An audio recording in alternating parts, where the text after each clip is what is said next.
So my life comes in three parts today. The first is my childhood.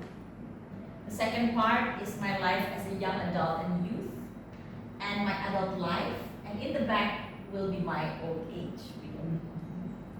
So, the three components that started with was creativity from my father, the poet, and teaching from my mother, the teacher, the lecturer. And their love brings life in me.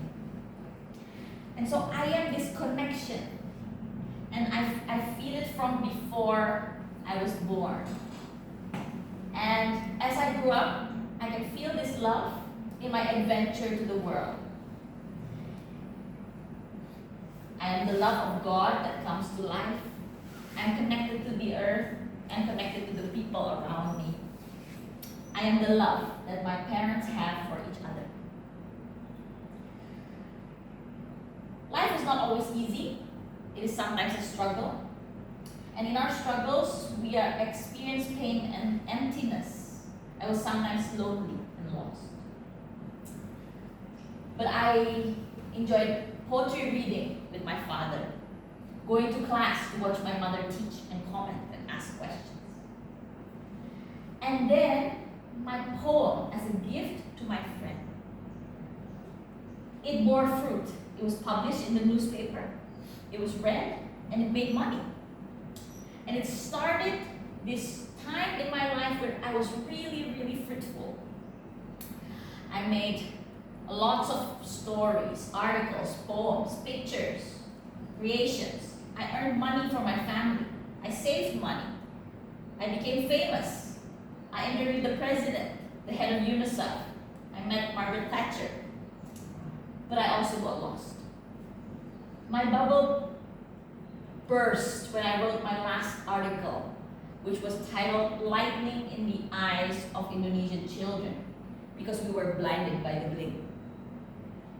I no longer wrote out of the love of my heart, but from an expectation, as if the president was any better than any other human being. And this phase of my life culminated when my father published my first book, The Voice of Morning. It was a collection of all the fruits of my labor.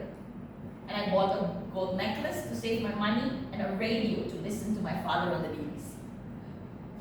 And then we moved to the US. And I had to let go of everything I know. It was a freeing experience to start from scratch. And this was my adolescence in the USA, relearning how to love, experiencing myself, venturing into nature on my own, getting to know different people. I explored artificial intelligence for counseling. I became a student promoting active resolution to conflict mediator, where I would listen to people and tell them back what they were telling so that they would connect to each other again. I would get to know people. I have pen pals from all over the world. And I won a writing competition titled Teacher, where I wrote my experience of my teacher who cared. And so I wrote a lot of things, did a lot of things, but they were at a local school level. And it was beautiful, it was simple. And I became Peter Pan, singing I Won't Grow Up. And in that process also, I became one with my woundedness. I didn't know which one was me and which one wasn't. And then there was the adolescence part 2, when I chose to leave my parents to live in their hometown to understand them, me, and my background better.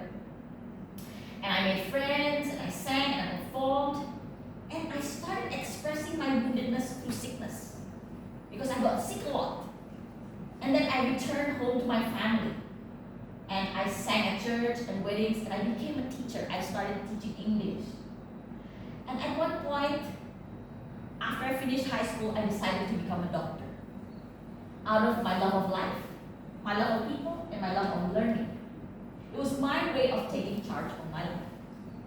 And in that process also, I won a writing contest. It was different because it was with friends. We wrote it together. And I also won a contest which I felt was a contest to be myself. It was the most outstanding student for Indonesia. And it was for me a culmination of this second part, because I won my life and I won my love, the love of my life, because that's where I met Danny. And we started our family. And I became an adult. And so here, the colors change because this Danny becomes a part of me. We are now one together. And him being a teacher, he's a lecturer at university, very, very strong in his identity as a lecturer, and my creative process. And us raising a family and traveling the world and learning and growing together, and a healing journey. And me discovering that PRH is my core. And so today, where am I? For me, PRH is the center.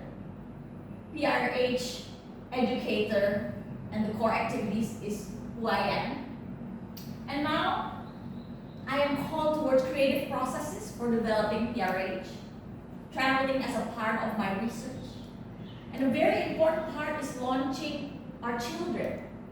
They're taking root first before they are set free. It's like they are latched onto us, but they're different. They have their own colors, they have their own shape, and they will be planted somewhere else. And for me, I'm teaching at university and learning from all these young students to support the family for now. And my clinical work supports my core for now. And what's also very important for me is taking care of my extended family.